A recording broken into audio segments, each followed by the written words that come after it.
Bonjour, ces étudiantes et étudiants.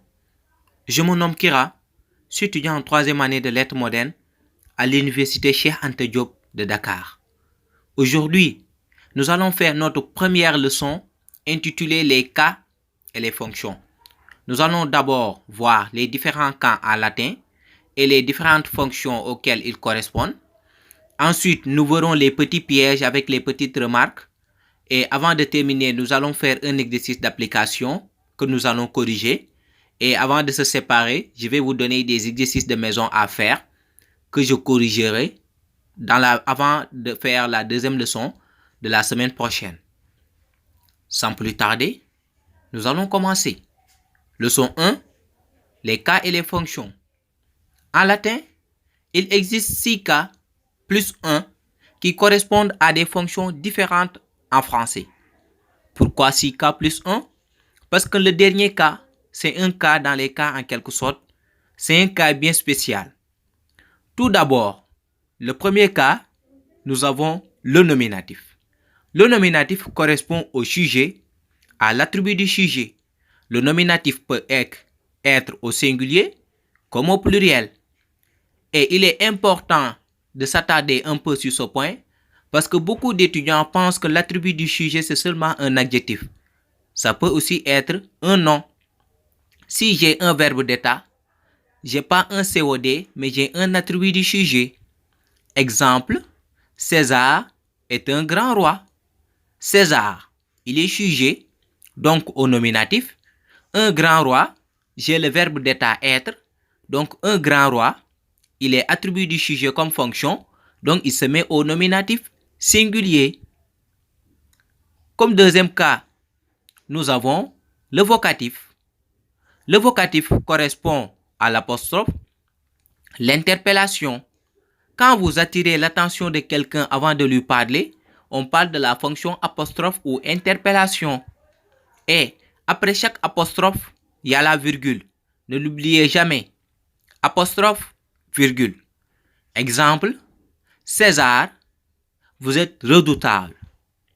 César, comme fonction, il est apostrophe ou interpellation. Et son cas en latin, ce sera le vocatif singulier.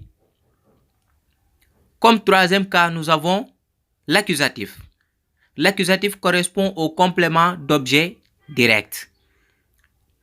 Exemple, je vois les Athéniens. Je vois qui les Athéniens. Complément d'objet direct. Accusatif pluriel. Mais il est important de savoir que en latin, tous les accusatifs ne sont pas des COD. Ne vous dites pas que tant que je n'ai pas COD, je ne dois pas mettre accusatif. Il y a des verbes en latin qui entraînent des cas. Il y a des verbes qui entraînent forcément l'accusatif. Comme quatrième cas, nous avons le génitif. Le génitif correspond au complément du nom. Exemple, le fils du consul est un archer. Du consul, complément du nom, génitif singulier. Et si vous vous rappelez de notre première leçon, on vous avait dit en latin on utilise peu les prépositions. Et aussi, il faut savoir qu'en latin, le complément du nom se place avant le nom qu'il complète. Vous comprenez? Si on devait traduire ça, on aurait du consul, le fils est un archer. Mais de toutes les façons, nous verrons ça dans les leçons prochaines. Comme cinquième cas, nous avons le datif. Le datif correspond au complément d'objet indirect, complément d'objet second, complément d'attribution.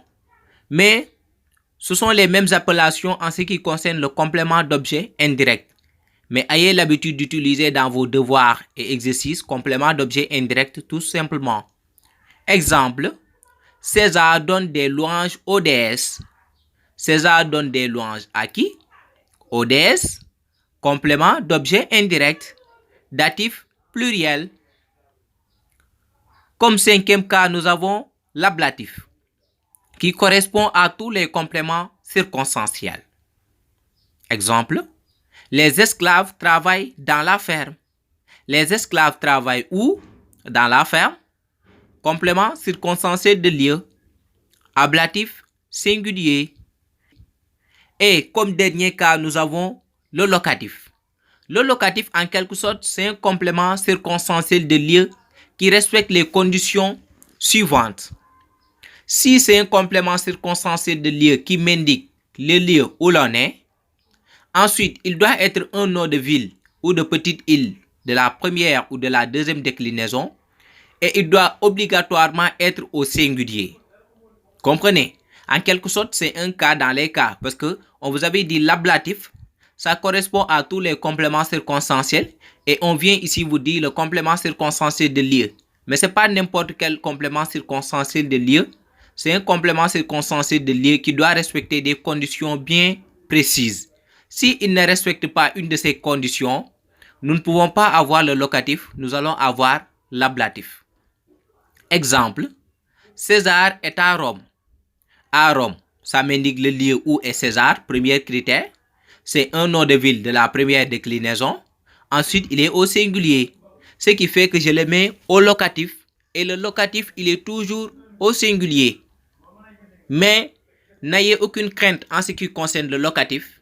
Il fera l'objet d'un cours à part pour une meilleure compréhension. Nous avons fini avec les 7 cas qui correspondent aux différentes fonctions en français. Nous allons voir les petites remarques qui sont très importantes. Remarque. La première des remarques concerne la fonction apposée. La fonction apposée, il n'a pas de cas fixe en latin. L'apposé se met au même cas que le nom auquel il est apposé. En quelque sorte, l'apposé, c'est un nom utilisé pour mettre en relief ou mettre en valeur un autre nom. Exemple, César, le roi de Rome, est courageux. César, on sait que c'est le sujet, donc il se met au nominatif singulier.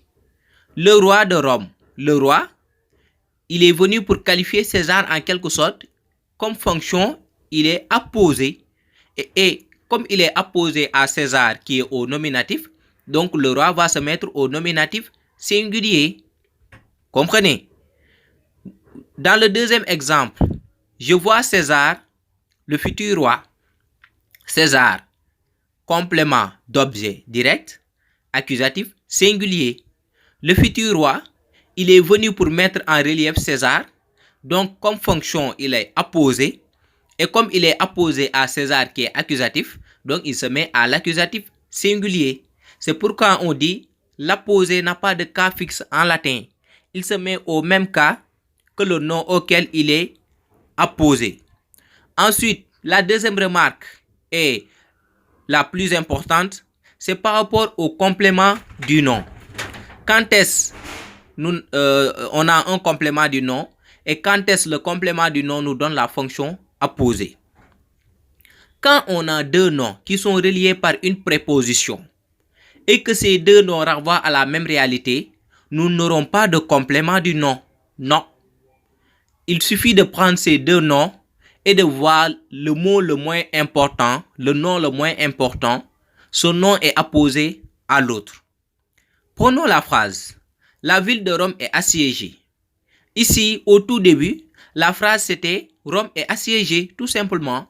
Mais pour mieux qualifier la ville de Rome et pour mieux être précis, pour que mon locuteur, peut-être qui ne connaît pas Rome, sache que c'est une ville, je viens dire la ville de Rome est assiégée. Je sais que ville et Rome, ça renvoie à la même réalité. Donc ici, de Rome, ce n'est pas un complément du nom. Et entre les deux noms, la ville et de Rome, j'essaie de voir le moins important. J'enlève de Rome. J'aurai la ville est assiégée.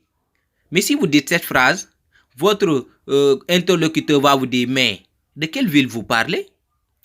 Donc ici, la phrase n'est pas suffisante. J'enlève ville, je laisse Rome. Je dis Rome est assiégée. La personne ne vous demandera de quelle Rome vous parlez. On sait que vous parlez de Rome comme ville. Donc le moins important, c'est ville. Donc ville, sa fonction, il est apposé à Rome. Et comme il est apposé à Rome, il se met au nominatif. Ici, de Rome, attention, ce n'est pas un complément du nom. De Rome, c'est le sujet. Comprenez? De Rome, sujet, nominatif, singulier. Je vais y revenir pour que ce soit plus clair.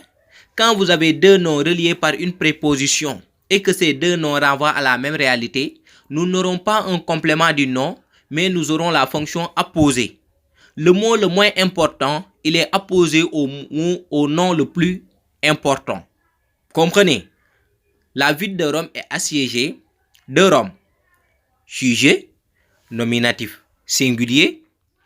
La ville, apposée à Rome. Vous n'avez pas besoin de mettre à Rome, vous pouvez tout simplement mettre apposé. Et comme cas, il se met au nominatif. Nous venons de finir notre première leçon intitulée les cas et les fonctions. Donc, en résumé, en latin, il existe 6 cas plus 1 qui correspondent à des fonctions bien différentes en français. Et il faut faire très attention par rapport à la fonction apposée, surtout en ce qui concerne les compléments du nom, quand on a deux noms reliés par une préposition et qui renvoient à la même réalité.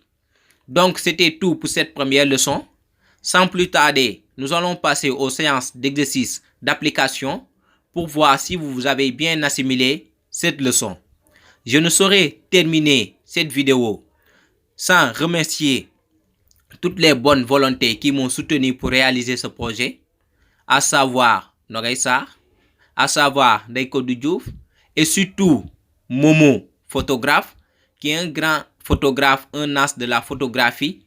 N'hésitez pas à faire appel à lui lors de vos baptêmes, cérémonies ou séances de shooting. Je remercie aussi le président de la FLSH de la FACLET qui m'a beaucoup aidé, et aussi le professeur Ibrahim Keita pour ses soutiens et ses prières. Sans plus tarder, nous allons passer à la séance d'exercice d'application pour voir si vous avez bien assimilé la leçon.